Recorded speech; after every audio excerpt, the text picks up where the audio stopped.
At a level and give you a little more warning, too.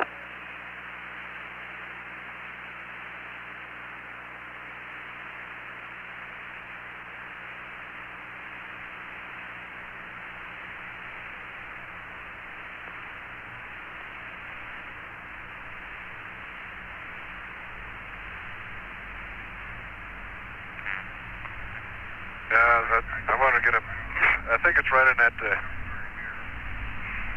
wait, where do you got it? Let me see. Now, here's Sulpicius Gallus. No, you're up too far, It's closer to Sulpicius Gallus. Right in that ridge, basin right in there on a red line. And we'll get a picture of it today. Yeah.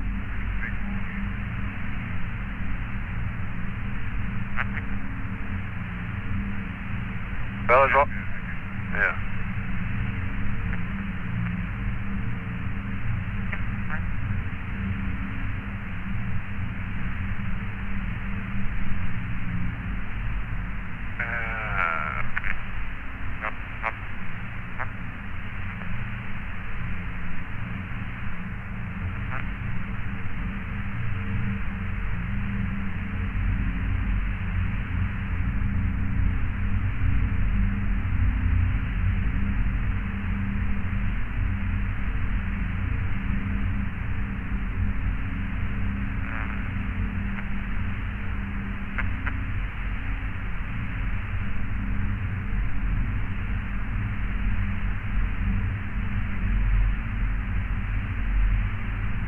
Okay.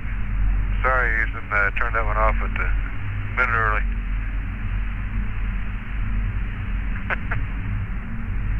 Okay.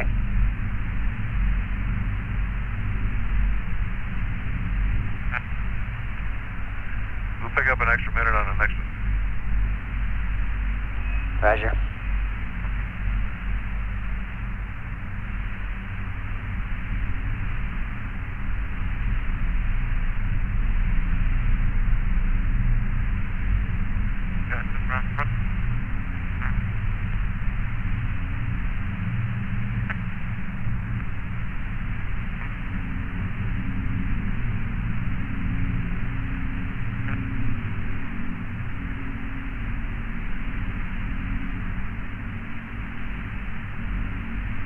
Okay, Houston, recorder's going off.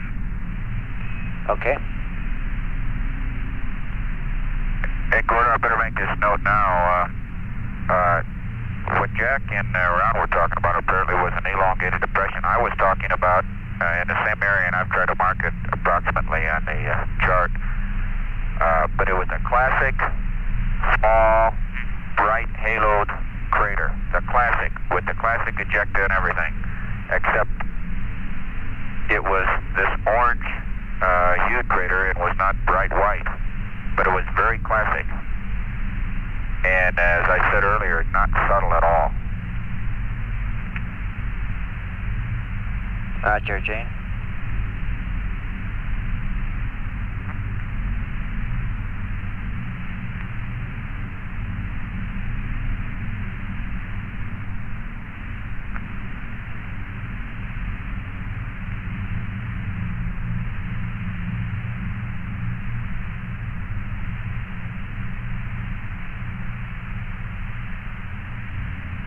America, Houston, I have a TEI for Rev 72 pad. No hurry, maybe you want to wait till sunset.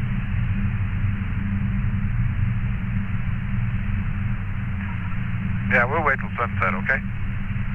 Okay.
Houston 160 and 162, Meg, Oscar, we're taking from the north, viewing the central peaks of Copernicus. Okay, Ron.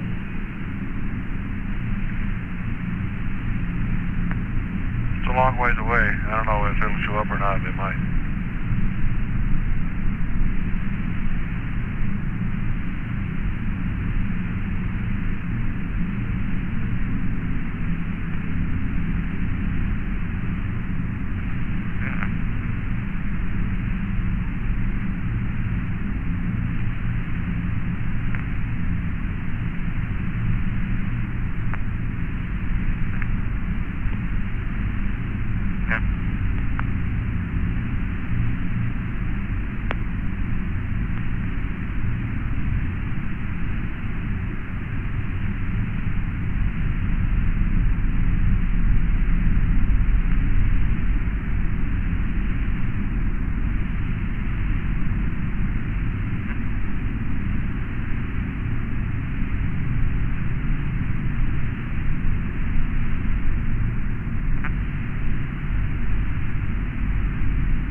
Go ahead.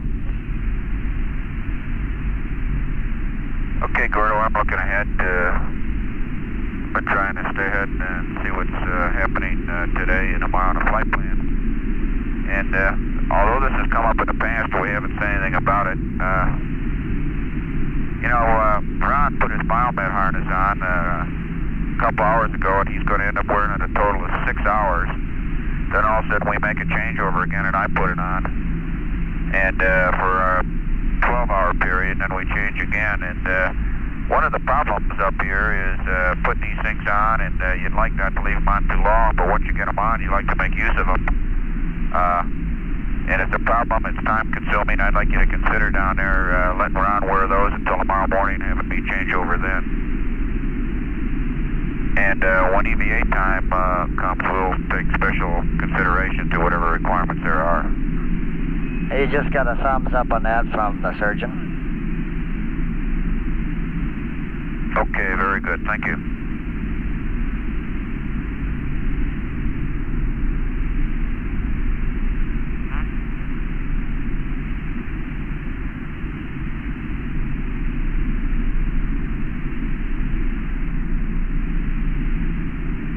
Okay, Houston, just took whatever the three were before 39 on Mag Yankee of Euler, Tobias Meyer, Terminator stuff. Okay, Ron, and for Jack, the surgeon says he's getting occasional erratic trace from Jack's biomed. He'll be happy if Jack wants to take a clear off.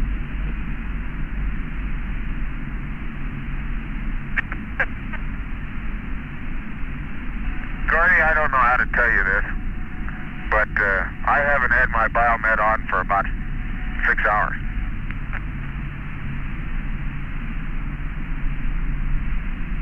Okay. As a matter of fact, I haven't even had the sensors on. Well, we must be copying the heartbeat of the America or something then.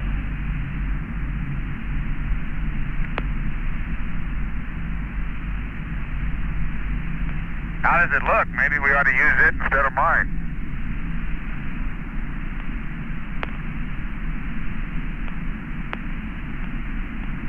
America's ticker is doing fine.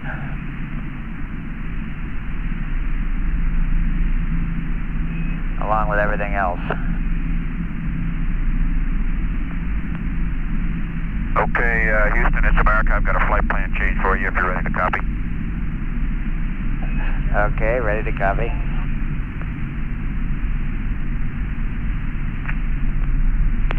Okay, if you'll turn to page 3-26 at 2:17:52. Okay, go ahead. You can delete both those steps. Okay, we got that. Okay, if you'll turn to 2:30:40.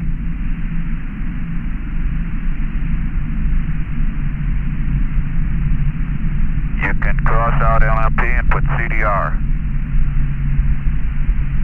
Okay, we got that. Okay, if you'll turn to 2:30:29. Okay. You can change the first line, cross out LMP and put CDR. And on the second line, you can cross out CDR and put CMP. Okay, I must be on the wrong page. Did you say 2:30:29? Must be 2:31:29. Okay, gotcha. 2:31:29. Cross out the LMP and put CDR in the first line, cross out CDR and put CMP. All right. Okay, and we'll further update you as the mission progresses. I know you're pretty busy, and we'll hold any flight plan updates down to a minimum from here. Okay.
want to give me a TEI pad?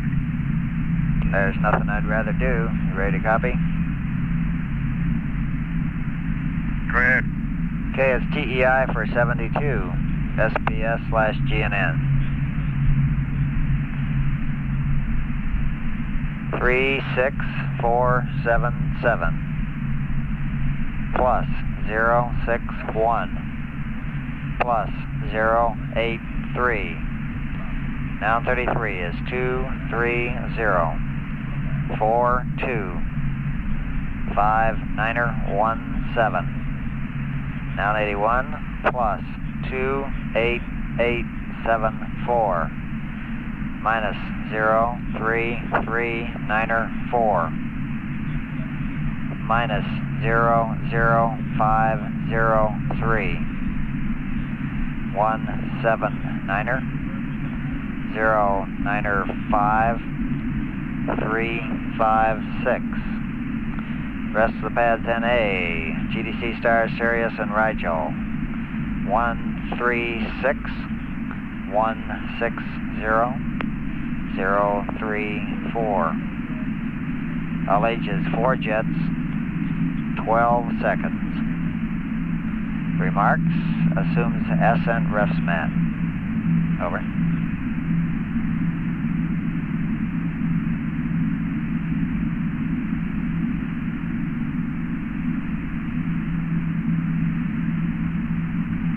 Okay, TEI 72, SPS GNN 36477 plus 061 plus 083 230425917 plus 28874 minus 03394 minus 00503 179095356.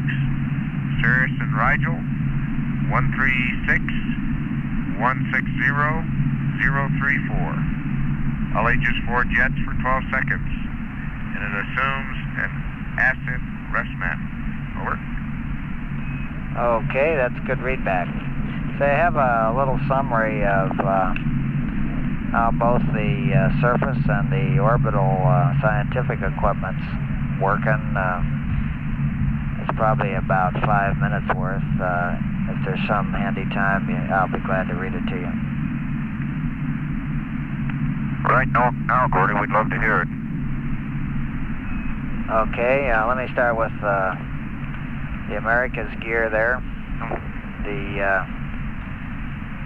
On the UV spectrometer, well, actually having to do with UV, back during Rev 38, they sent an Aero B sounding rocket from White Sands up, and it carried a UV spectrometer above the atmosphere and successfully acquired solar UV calibration data.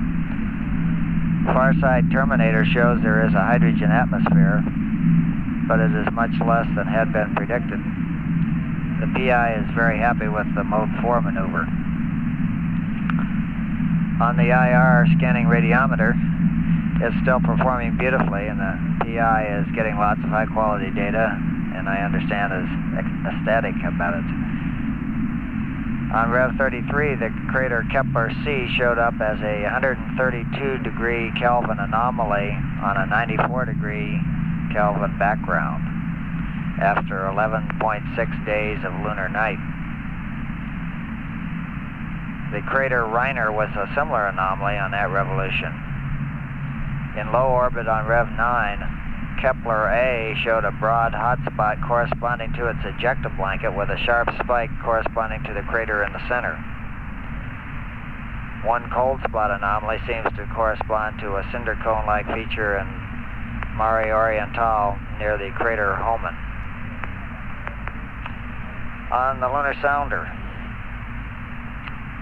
telemetry monitoring of the sounder's average reflected power indicates that the Mare and Highlands exhibit markedly different reflectivity, both HF and VHF.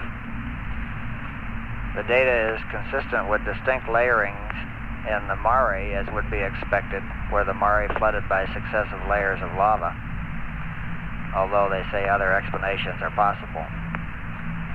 they don't see that layering indication in the highlands. Predicted topographic signatures over features such as craters and mare ridges have been confirmed in principle. Of course, as you know, until they get the film back, they can't really reach any definite conclusions. On the cameras, both cameras and the laser altimeter all appear to be performing very well. And everybody's especially happy with the solid laser altimeter performance. Okay, that kind of sums up the SimBay. Do you have any questions that I could chase down, or should I go on with the surface stuff?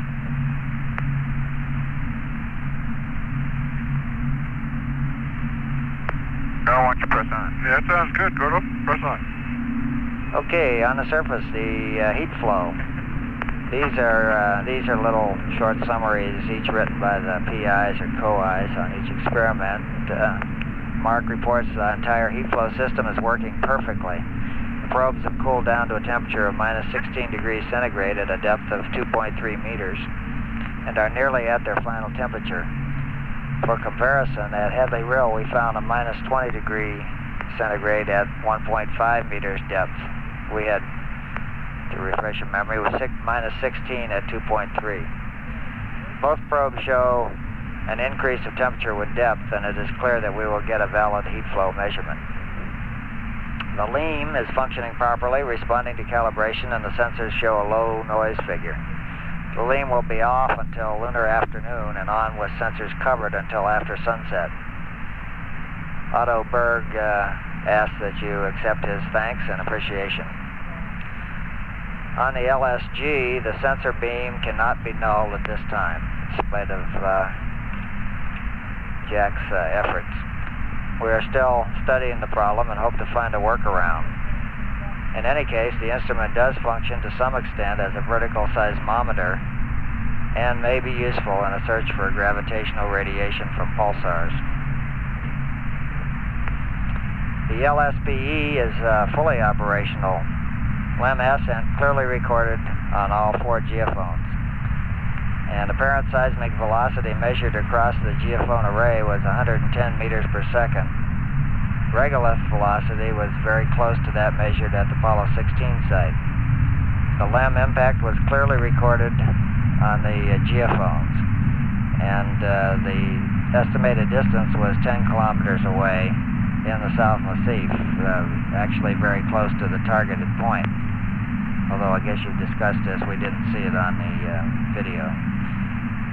The first charge went off while you were on the backside last rev, and it's very apparent on the traces, which I'm monitoring right now.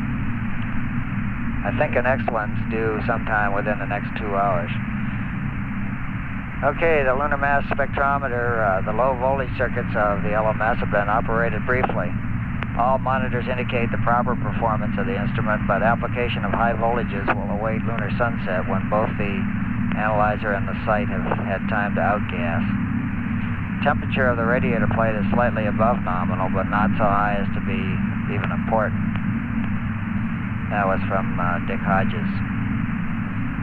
Okay, here's a little summary from Dave Strangway on the SEP. He starts out by saying, water, water everywhere, and plenty to be found because you didn't get behind the timeline. The SEP transmitter was confirmed to be working well at the correct power level using the lunar sounder. The receiver heated well above predictions during the whole mission, as I'm sure you're aware, but the 2 prime data legs were operated within the temperature limits of the recorder, and we have no reason to doubt that we got good data. There's also a good chance that the leg from Station 4 to the LEM was within the temperature limits.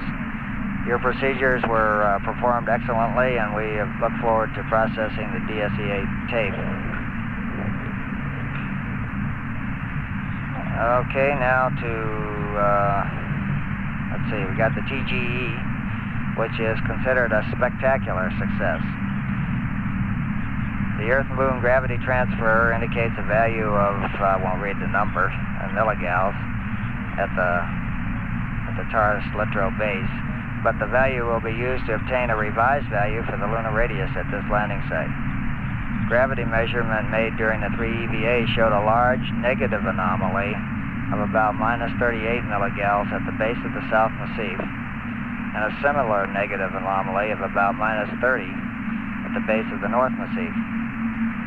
Preliminary conclusions of the transverse gravimetry, the TGE measurements, indicate that the material under the valley floor of Taurus Littrow is much denser than that of the North and South Massif.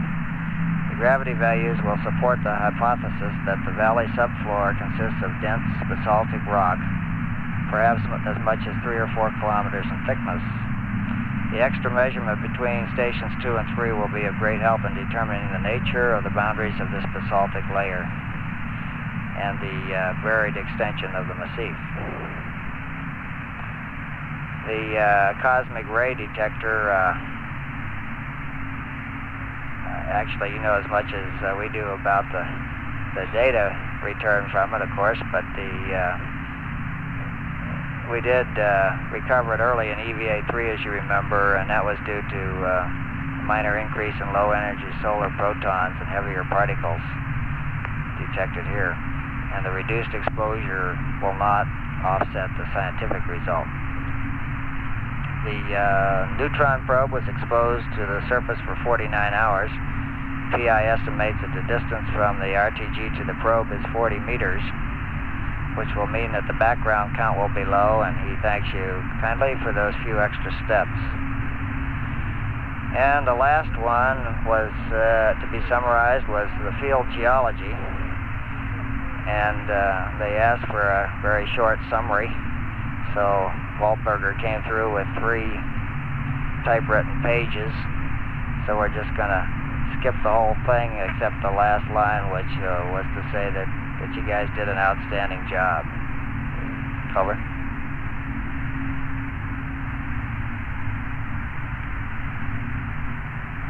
Thank you, Gordy. We're just pleased that so many things are working well, and happy that the PIs are satisfied. That was our objective, and we came up here to meet it, and those things that are done, I hope we met it well, and we've got a few more things to do yet. Well, I can assure you, you're not the only ones who are pleased. Gordy? Gordy, well, you know, it's satisfying to have put that much time in and come out with some meaningful results. That makes us all feel good. Have you been able, or did you see that first charge on a video? I forgot to mention that. No, we sure didn't see a thing. We had the camera aimed over there, but it was almost a kilometer away, and that was a 1-pound charge. And we played it back several times, but nobody saw a hint of anything. Okay. And you got a few more going off here in short order, don't you? That's affirmative. I don't think we're up to the next one yet, but we'll keep you posted on whether we see anything or how they're doing. I might also say that we appreciate the time and effort the PIs put in with their experiments and with us also. Okay, I'll make sure that gets to the back room.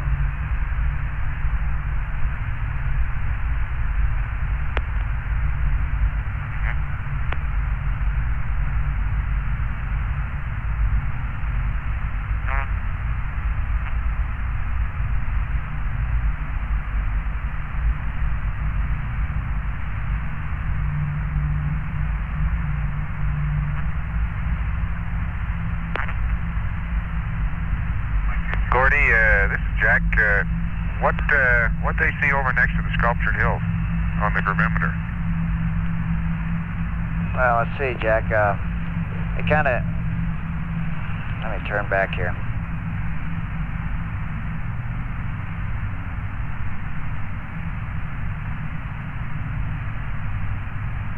They actually included when they mentioned the negative anomaly of minus 30 milligals at the base of the North Massif, they said stations 6 and 8, parenthetically there. So evidently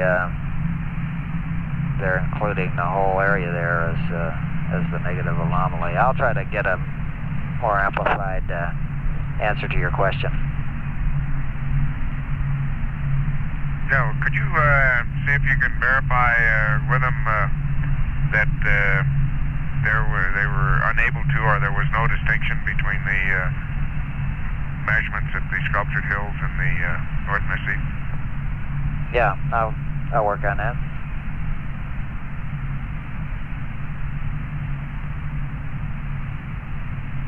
Or better yet, what was the distinction between the Sculptured Hills and the subfloor area? Okay.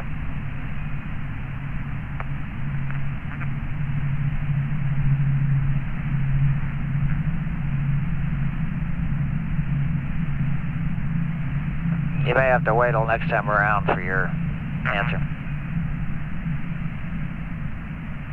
Oh, there's no hurry. You can wait till tomorrow or even a week if you want to. I just thinking about that problem. Okay.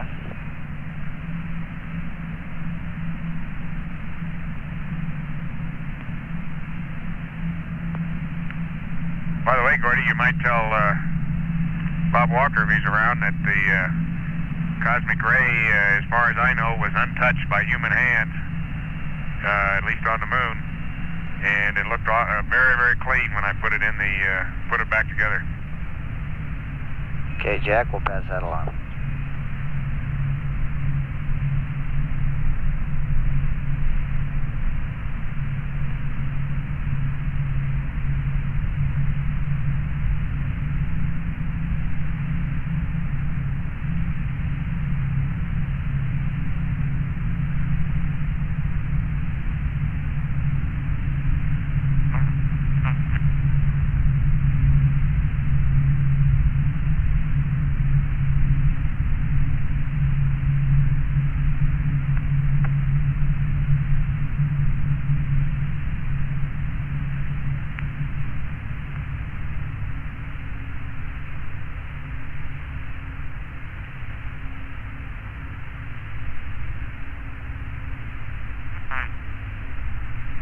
America, Houston, one more question from the surgeon on this mysterious trace on the LMP's biomed. Do you have anything plugged in to the, is the biomed still plugged in and laying over on Jack's umbilical, or is there anything plugged in to Jack's that could explain the funny trace here? It's kind of a sporadic looking, looks like somebody with a heart in pretty bad shape. Over.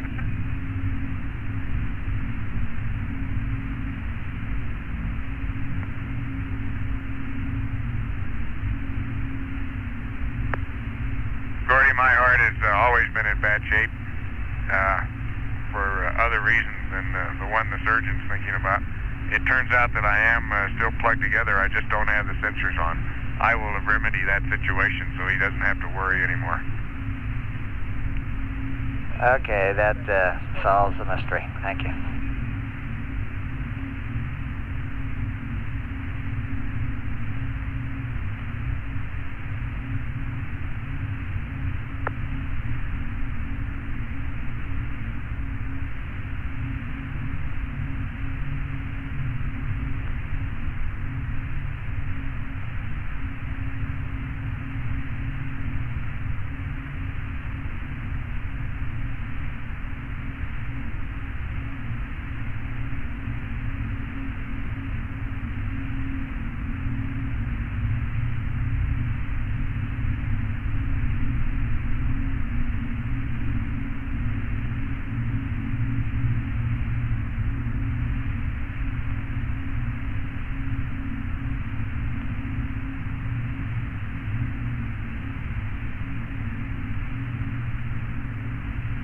Hey, America, about 30 seconds to LOS. See you next time. Okay, Gordy, thank you very much. We'll see you coming around. Okay.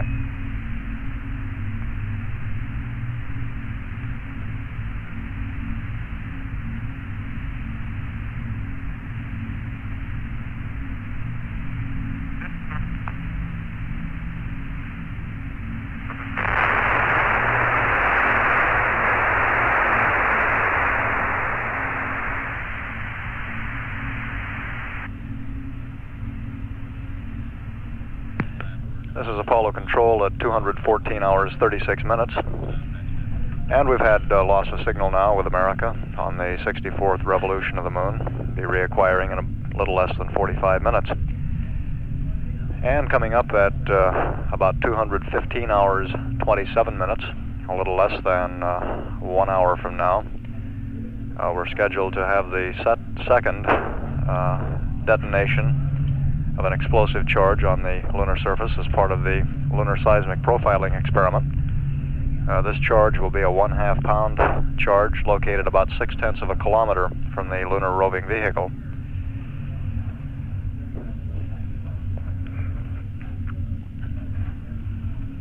The summary of science information read up to the crew by Capcom Gordon Fullerton will be available in the news center. We hope to get copies of the information read up to the crew to the news center and reproduced and available. It will, of course, also be available on the transcript somewhat later. At 214 hours 37 minutes, this is Apollo Control, Houston.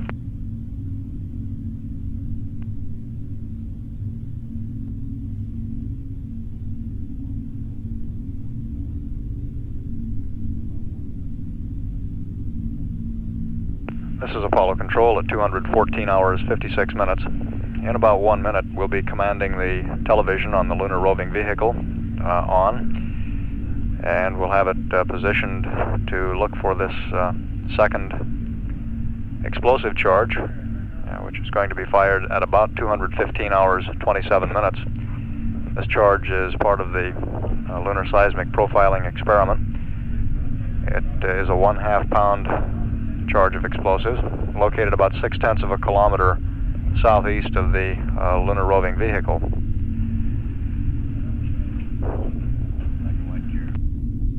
And we've got black and white TV now from the lunar surface, and we'll have that through the converter and up on the area where that charge is located. And the instrumentation communications engineer will be putting that camera in the proper position.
We're about 27 minutes away from the predicted time of detonation. However, we are within the window during which the charge could explode. As we mentioned on the previous charge, this window is brought about by the fact that the timer is a mechanical timer. The firing charge is sent continuously during the window, and as the timer moves across the face of the firing pin, the firing charge going in, or the firing command going in continuously, fires the charge as the window moves across the pin.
And we believe the television camera is now centered on the area where this charge is located.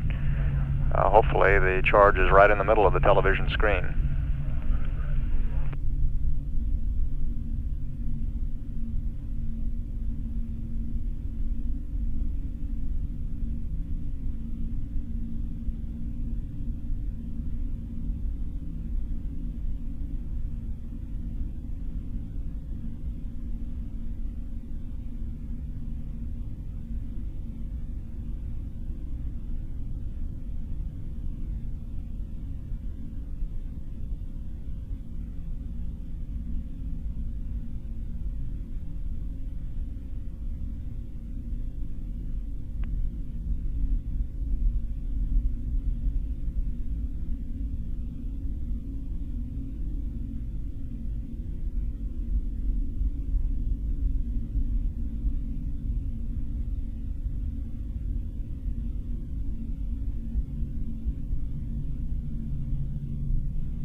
We now have a clock configured here in the control center counting down to what our best estimate is for detonation of the seismic charge. And our T0 time is about 20 minutes away, 20 minutes 17 seconds to be exact. This is the clock that's designated H/O on the video monitors.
This is Apollo Control. We're now about 1 minute 20 seconds away from reacquiring Apollo 17.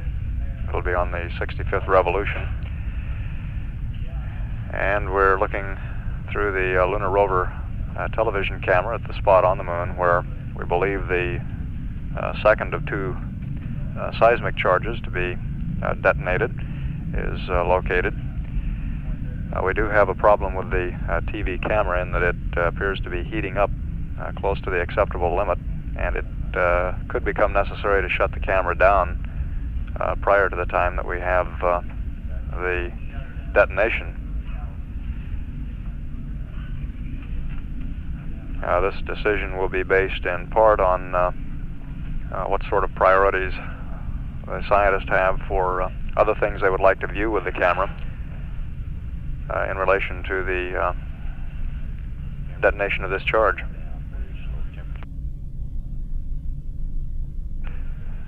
And the instrumentation communications engineer, keeping a close eye on those temperature readings, reports that the temperature has apparently begun to stabilize and maybe even move down a bit, so we may be out of the woods on that score.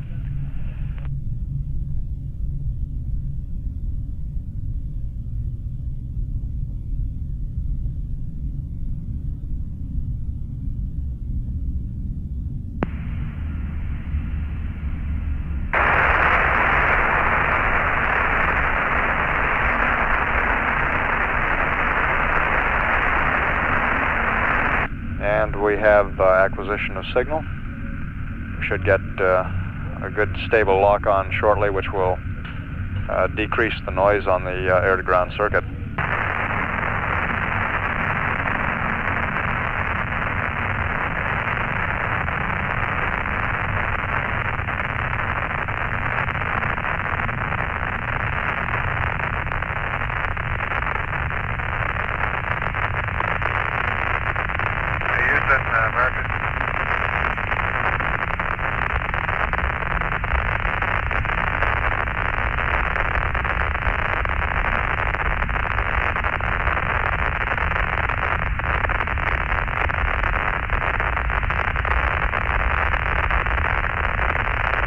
Hello, America. Do you read Houston?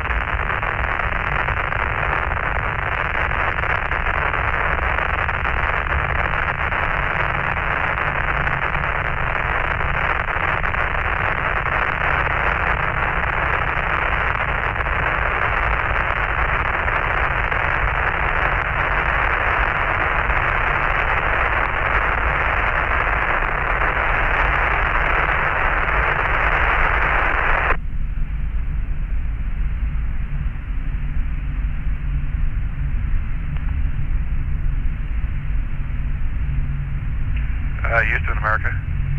Yeah, America, loud and clear. Okay, Houston, America here.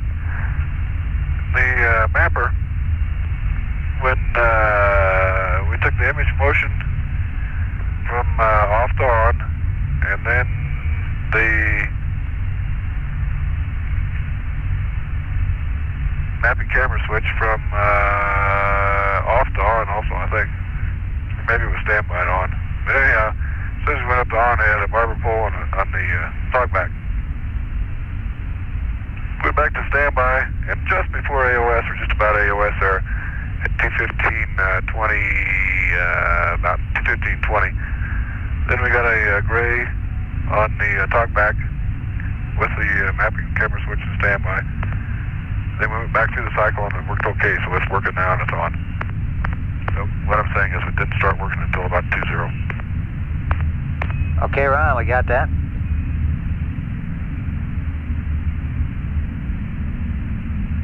Must have been too cold, huh? Well, look at it. Don't know.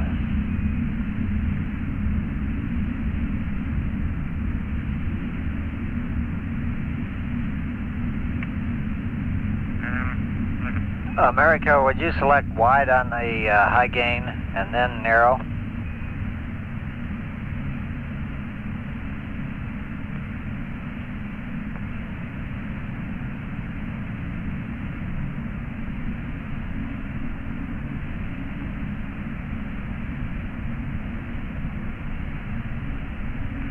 doesn't seem to make any difference.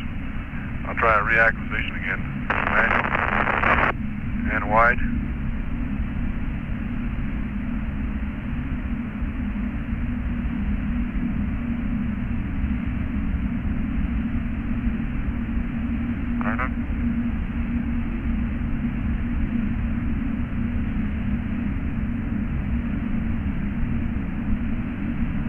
Auto narrow, doesn't seem to work very good.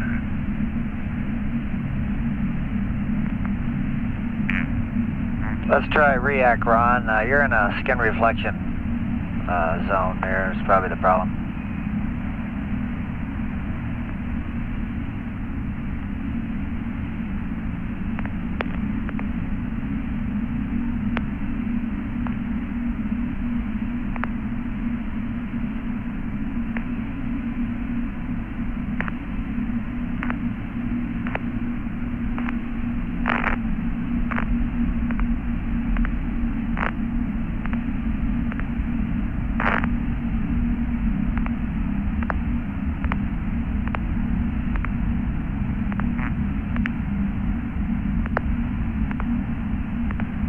And we just had a call from our instrumentation communications engineer that he saw the charge blow down in the lower left corner of the television screen, and simultaneous with that we're getting a very active response from the seismic experiment. The tracing pens are very active, almost going wild at this point.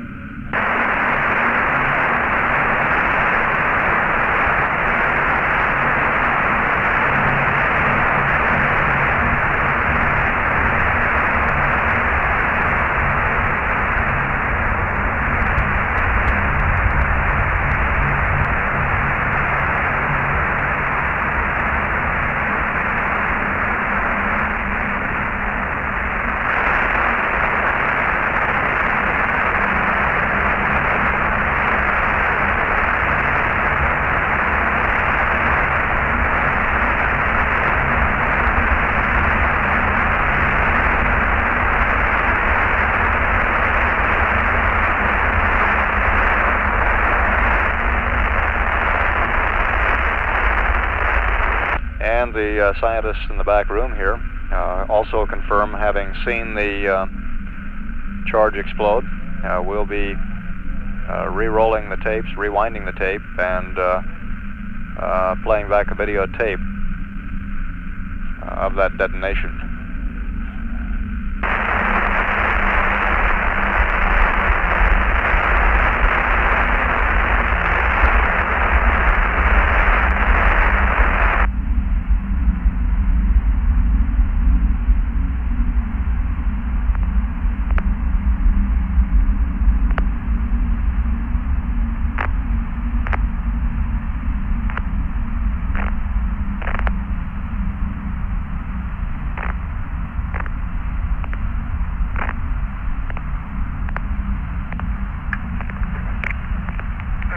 This is the LMP, how do you read?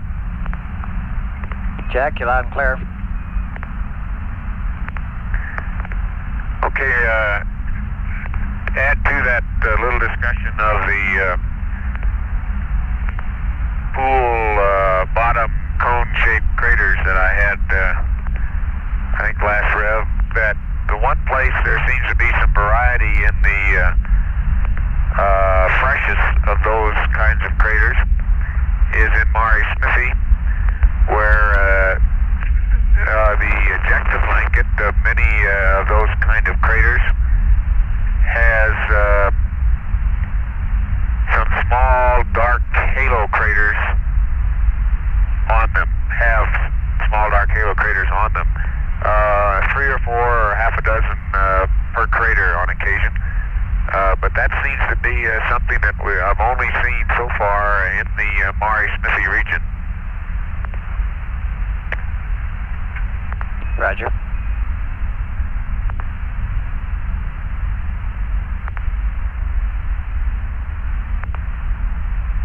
They're superimposed on the bright ray or ejecta blanket and our ejecta blanket system of the of those fresh cone craters. Okay.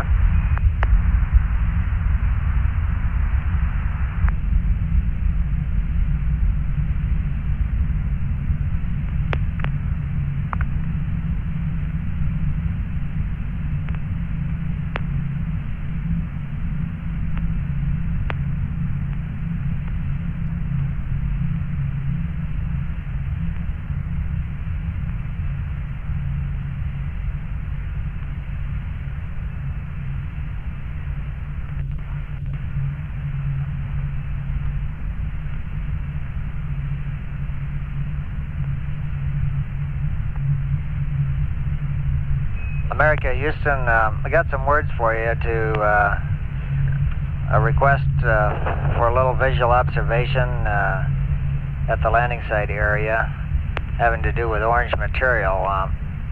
If you're ready for about a 5-minute briefing, I'd like to give it to you now so you can get set up.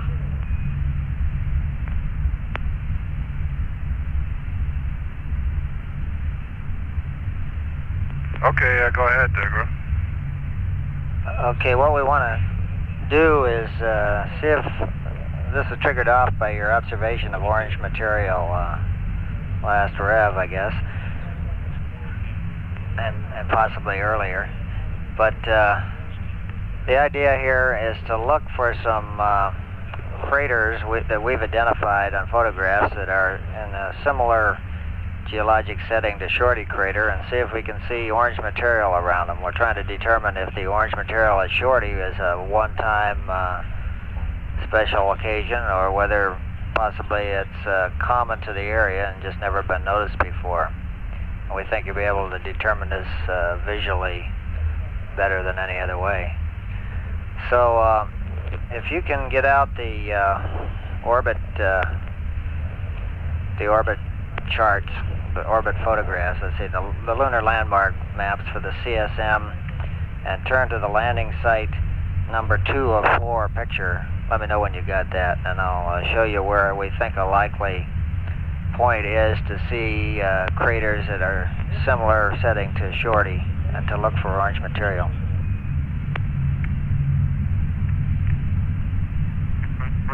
Okay, Gordy, we'll do that. I've made a couple passes with the binoculars over the dark mantle around Littrow already and have seen nothing comparable with what's around Sulpicius, but let's have the examples and we'll make a special effort on it. Okay, have you got the site photo number 2 of 4? Here it is. Stand by, just one.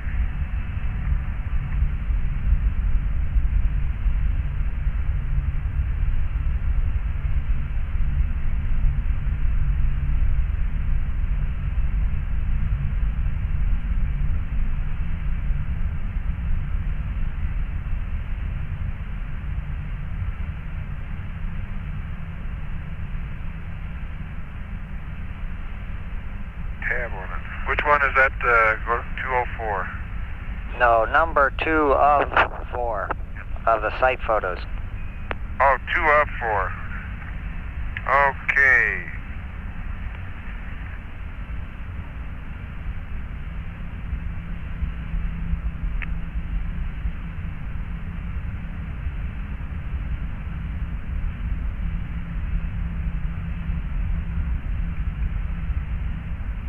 Okay, we got her. Okay, you can see the landing site there at down about 4 o'clock, and the Yes, 7-kilometer crater in on the center line of the page, about a third of the way down from the top. The large bright crater there is Littrow B is the name of it. Got it. And on the southern half of the ejecta blanket from that crater, there are several dark halo craters which we think are in a similar structure as Shorty. We think that would be a likely spot to look for orange material. There's Farouk has circled about 4 or 5 that show up say at 4 o'clock, 7 o'clock, 8 o'clock, and 9 o'clock, out about from the center about a crater diameter, in other words, a crater radius beyond the lip, roughly. We suggest that you utilize the best window in your attitude, which you should be maneuvering to now if you if I haven't completely interrupted the flight plan, is in that attitude window, let's see, 1 is the best, and 4 should point up that way also. We suggest you get somebody on the binoculars at 1 and use the same camera setup, with the exception of using the 250 millimeter lens if you can, that you're going to be setting up for as per the flight plan for the orbital science photos. If you could put the 250 on there, use KK as shown, and F8, 1/250th and infinity, I'll repeat that when you get to it, for the pictures, if you see anything. What we're looking for is orange material. Okay, Gordy, we're working on that now, and we'll get KK out. Okay, we were thinking you might be able to get the guy on the camera in window 4 and the binoculars in window 1.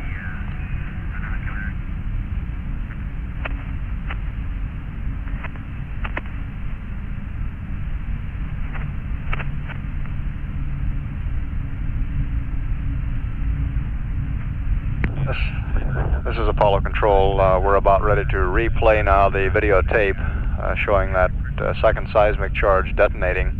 You'll see it down in the lower left corner of the screen. It'll appear as a bright flash with little or no dust visible. I think maybe you're right about window 4, possibly being a photography window, if I get oriented right.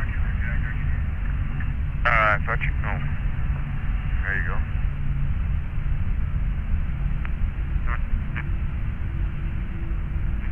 Yeah, it's all set right here. And Gordy, I'm going to try to also shoot, if you'll let me, 2 pictures on KK of that depression, colorful depression we saw near Sulpicius Gallus, if I can see it. Is that okay? Okay, I'll give you a lunar unilateral go on those 2 frames, and we suggest you use 2 or 3 frames on this area we've been talking about also, in addition to the schedule 28. If we get short of film or something, Farouk says the last part of this orbital science photos, after you get to the end of the run, change to 125th of a second, is kind of marginal for photography anyway. Right.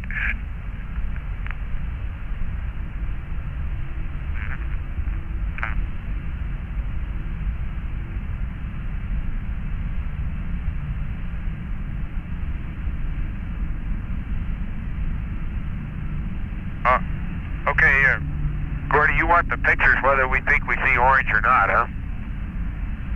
That's affirmative.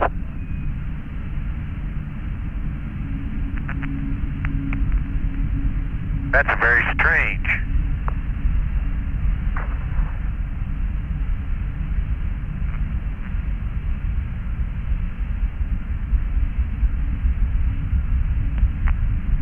They have to pass you the camera in a hurry, Gio. I looked,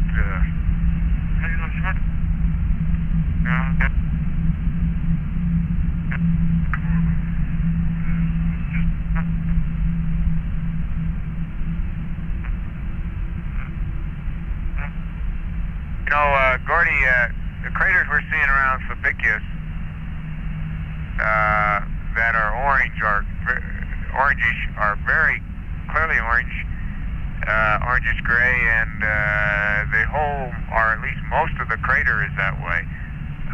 We looked at Shorty today, and Ron says that even the little bit of orange that he saw the other day is not visible, and I'd have to agree with that. The amount of orange we saw on the surface certainly would not be comparable to what we're seeing around Sulpicius Gallus. Roger. And in a couple quick scans, previous revs of the area, the dark mantle near Littrow, I did not notice any obvious orange-gray craters. Okay.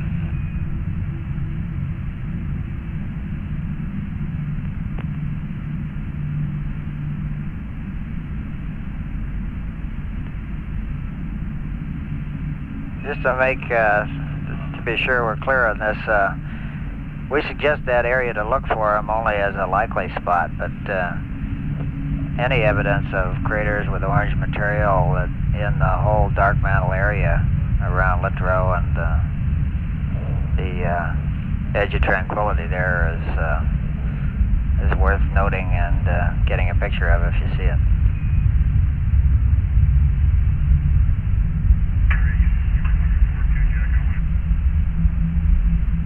Okay.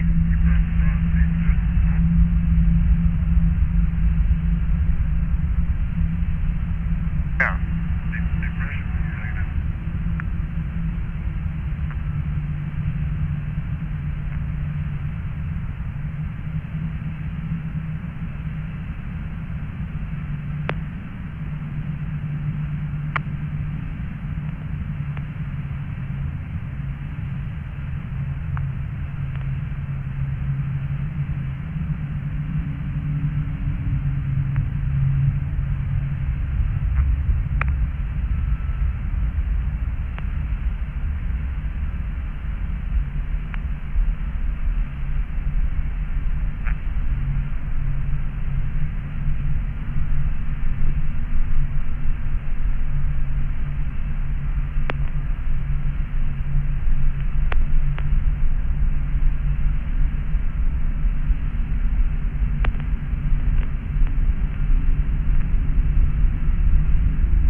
I don't think there's anything there. Just take.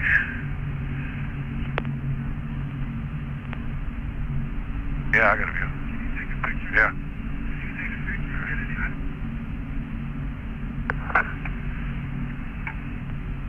Okay, 5.6 at a 250, is it?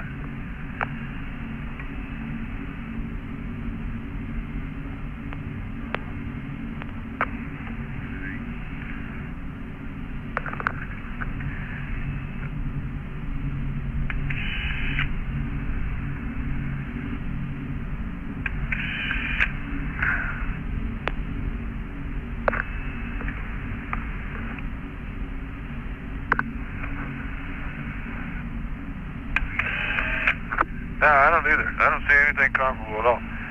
You know, the ones that we've been seeing, the definite orange or the light tan stuff around are pure light eject blankets around them, not dark.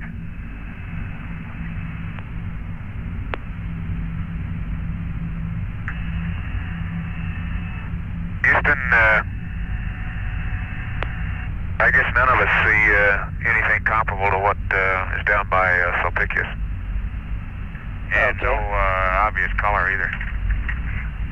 Raj. Well, they're comparable to Shorty, but they're not comparable to they're not comparable to the ones that we've been seeing. The obvious orange. No, the craters are comparable to Shorty, as Ron points out, and but the color is not there. Okay. Yeah. We'd like to give you a couple spacecraft chores. Yeah, like to terminate the charge on battery B and turn H2 tank 1 fans on. Hand me the camera. H2 tank 1 fans going on, and I'll get that charge in just a second. Okay, and just a reminder to go back to F4 Are you going to be able to get that? at a 250th when you get ready for the orbital science photos. Also the 80 millimeter lens if you happen to have the 250 on there. F8. We're getting a little closer to the terminator. Change to 5.6, Jack. Yeah, I don't know. Maybe not. See, we're looking down at zero phase. That's right. It's almost zero phase. Okay.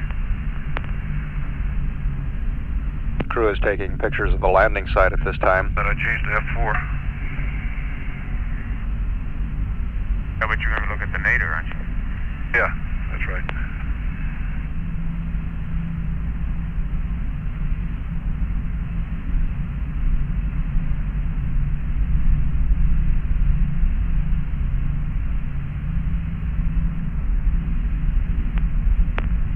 Are you sure we want the, yeah, that's right, 8-second intervalometer for looking at the nadir with the 80 millimeter, right?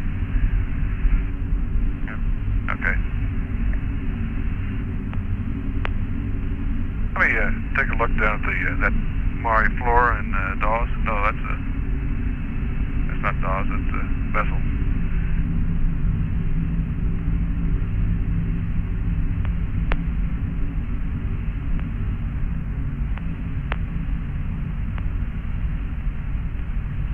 Doesn't look like Dawes. Dawes has got a bunch of little depressions. They look like rimless pits in the bottom of it.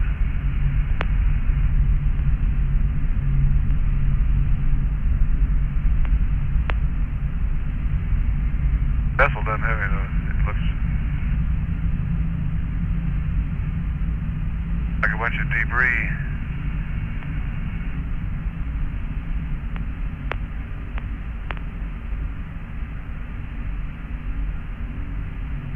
There you go, G.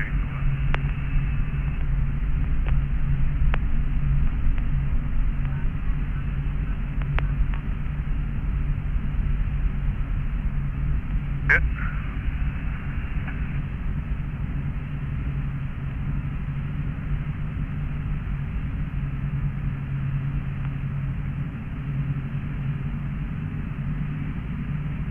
Yeah, that's it.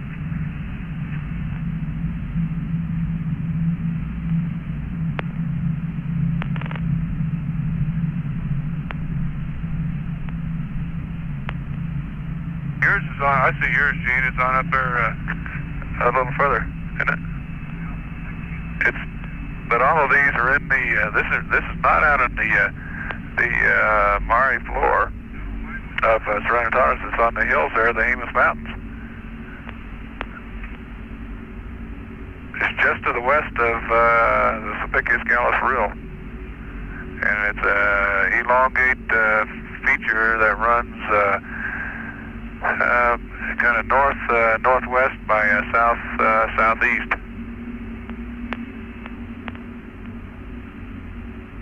Yeah. No, it's not in the Mare floor at all.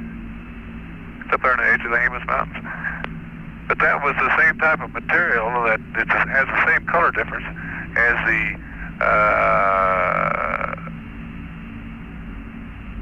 the material around the Taquet rills back there. And I see all those bright orange craters right in the Sulpicius Gallus Rill up at the north end of it.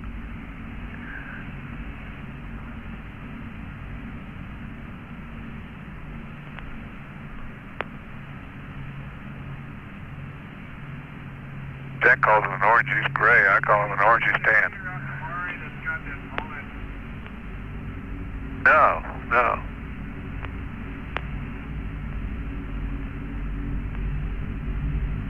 Jack, did you get the pictures? Good pictures? Because I can take it. See that one? Oh, yeah. See that one on the Mare? Yeah. Yeah, I lost it. Here, take it. Yep, that's it. Yeah, I can do it.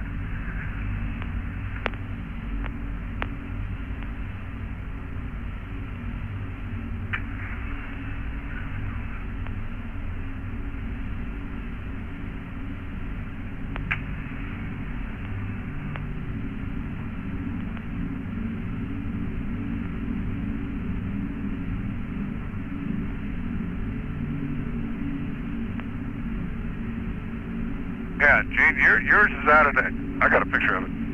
Yeah, I know. It's got a. Yeah, just in the. Wait a minute. Okay, I've got one out in the Mare itself. It's got a strip. And I can't take it in on.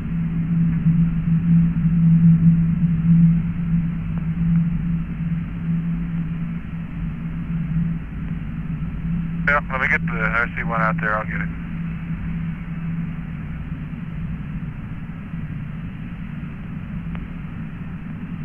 Yeah, I better have, because we're getting close to,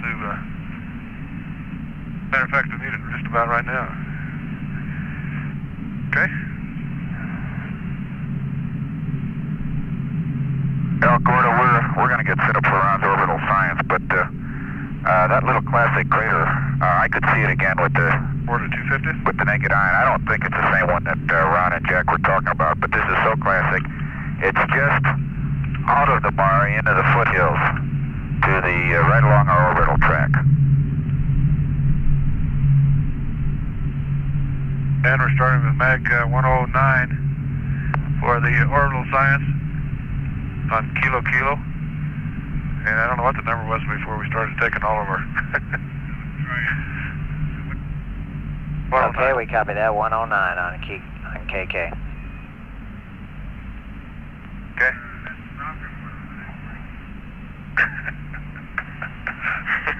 Fortunately.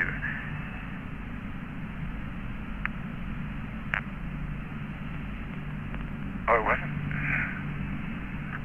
Okay, there's the old Apennines. Where are we heading for on this, Gordy? Can you give me a clue as we go along? South Imbrium. Well, yeah, South Imbrium's a big thing.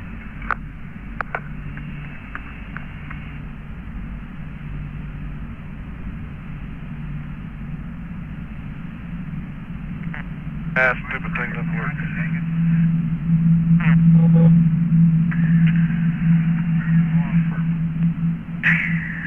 I got that one. I took it. Yeah, I did. Gordy, Go ahead. yeah, It's Jack. My impression in that rimless V-shaped depression that had the striking tailless on it, that it also it was a spotted or mottled rim area that has the orangish tan, orangish gray color as the spots, and it looked as if this pass, and I'll try to verify it if we have another opportunity. It looked as if the more red-gray, red-brown-gray, if you will, material was lower in the section within the walls of the depression. This is a very steep wall depression, by the way. It has talus streaming down the sides of it, and the coloration streams in the same direction. It looks as if there may be layers or roughly horizontal zones that have the coloration that we're seeing, which are forming the talus slopes down below them. Brake window I changed to 2.8. Okay, not till you get on up the line, Ron, and to Lambert. Oh, okay. Lambert, okay. And your pictures are pretty much right along the nadir.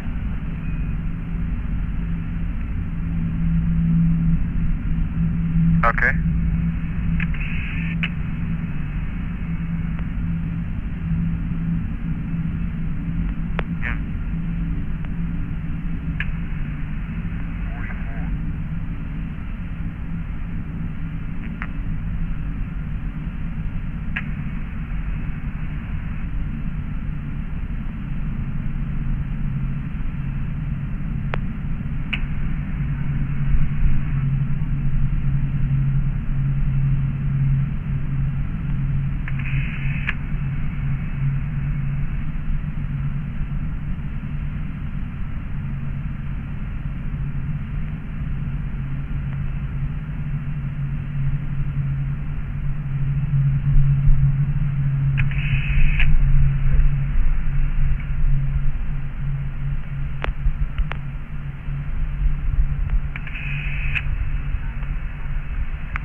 Okay, yeah, it's Lahire Road.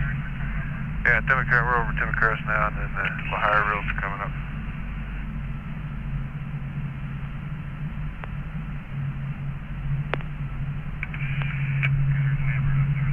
Yeah, Lambert's right up there coming up. Not sure, I don't know what just to the south of Lambert, what is that?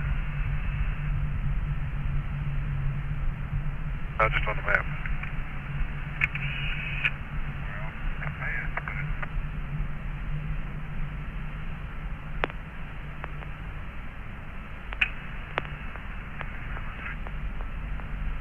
That way.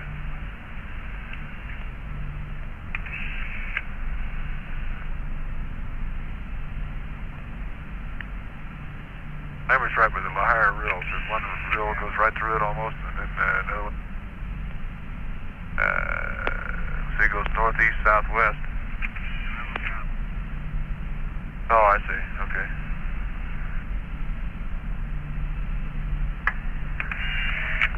Gordy getting a good oblique view of Copernicus on this trip, and some of the dark halo craters that we mapped originally on the north portion of the ejecta blanket, which are similar to Copernicus H, are very clearly darker halo than or have darker blankets around them than the ejecta blanket from Copernicus. Roger, and Ron should be due to change to 2.8 about now.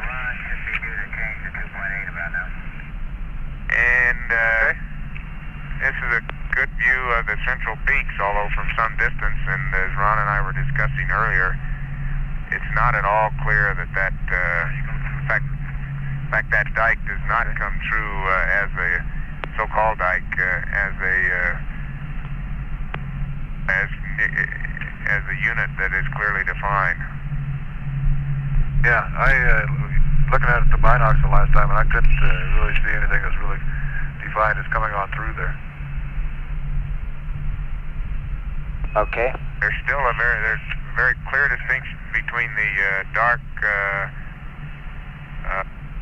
floor material of Copernicus and the hummocky floor material, the dark smooth being in the northwest quadrant.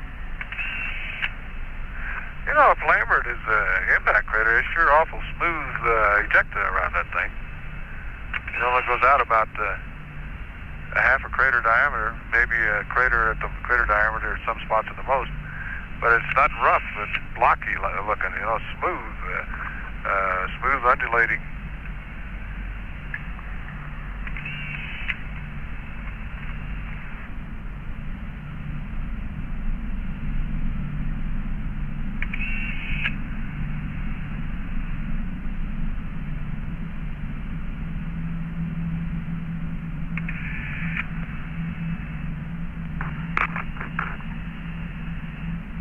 Ron, your next camera change is at Euler, which you changed to 125th of a second. Yeah, I think we just crumped. Did. Got a film? Yep. Want that other mag? Throws Oscar in there, see if it'll work. Need a dark slide. Here.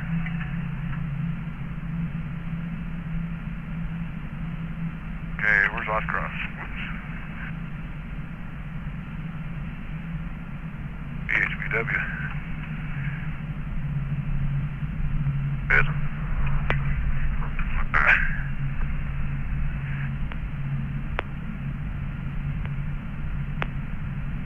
We got a good oblique view of the Hortensia domes, and with their nice little central pit craters.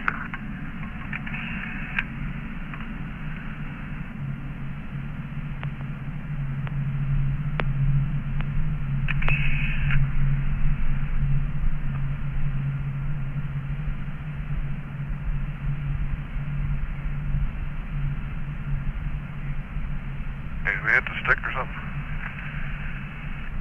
Huh? Looks like we're changing attitude. Yeah, I'll be there to put Oscar on there, and I got one picture. And it's empty.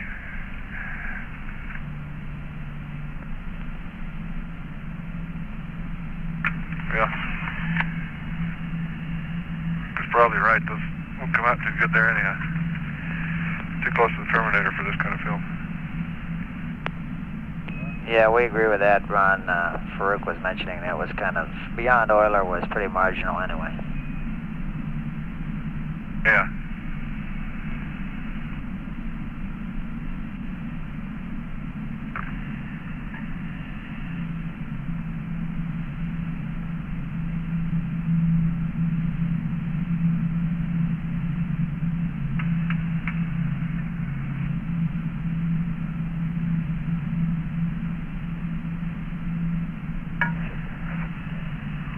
Gordo, that classic crater that I talked it up again, this rev, with the naked eye, and then also looked at it again with the binocs. If Ron was talking about the same crater, and I have my doubts, he got a picture of it, he said. But the interior, I won't say there's a change to black, it's just dark.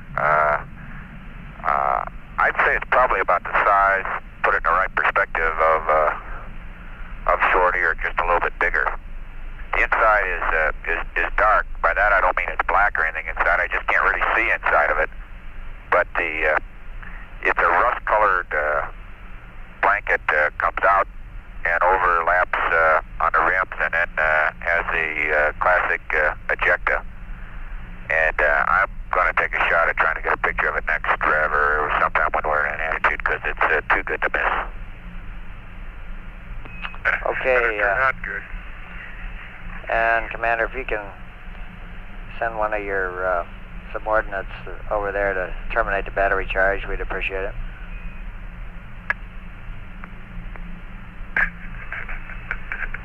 Okay, that's in work.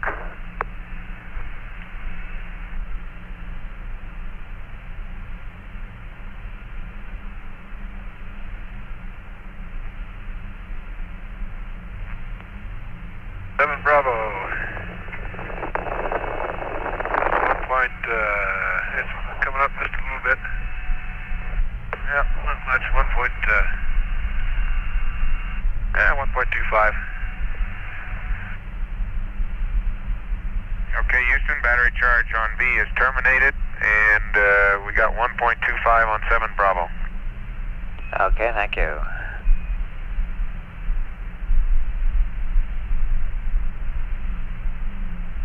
Here's November. It may have 3 or 4 pictures left. It's on 160. Finish that one up.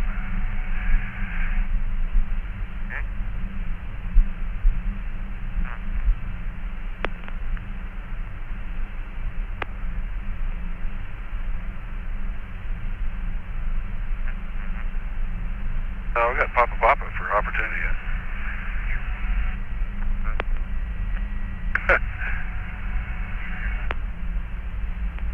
Yeah, okay.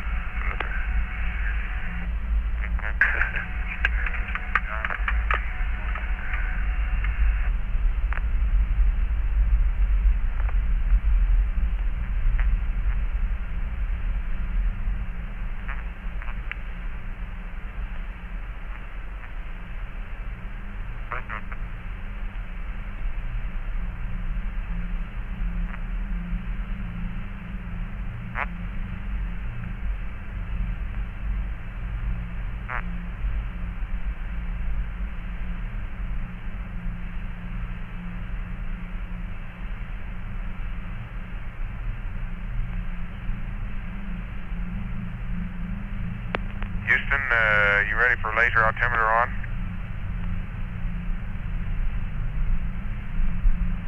Stand by.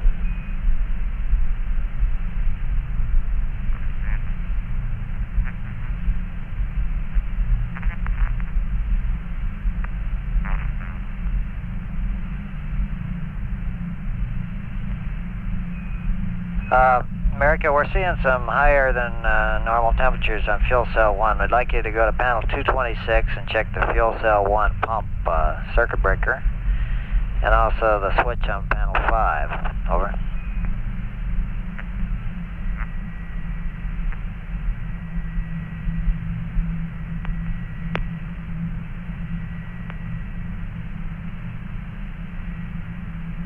Well, don't ask me how it happened, but your switch on panel 5 is off. Going to AC1. Okay, I guess that's the best news that we could have had on that. And we're ready for the laser altimeter. Okay, hey, whenever Gordy. you get to attitude. Gordy? Here's one you can explain to me. When I turned that on, well, I guess that I got a sudden drop in H2 flow, and then it went up, overshot a little bit, and now it's steady. I suspect that's what your ecom friend there will say should happen.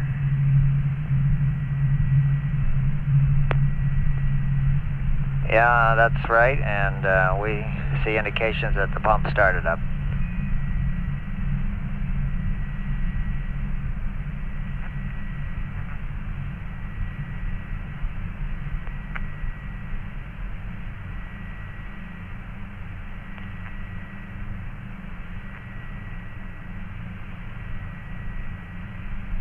Okay, that's a good call. I can't, how long have you noticed that, Gordy? You know? Oh, it's been about 3 minutes, Jack. Okay, I guess I'm to blame then. Don't know how it happened.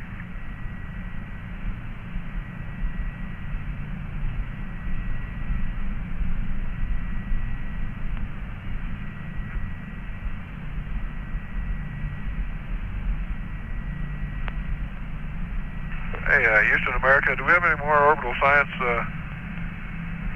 photos? Stand by.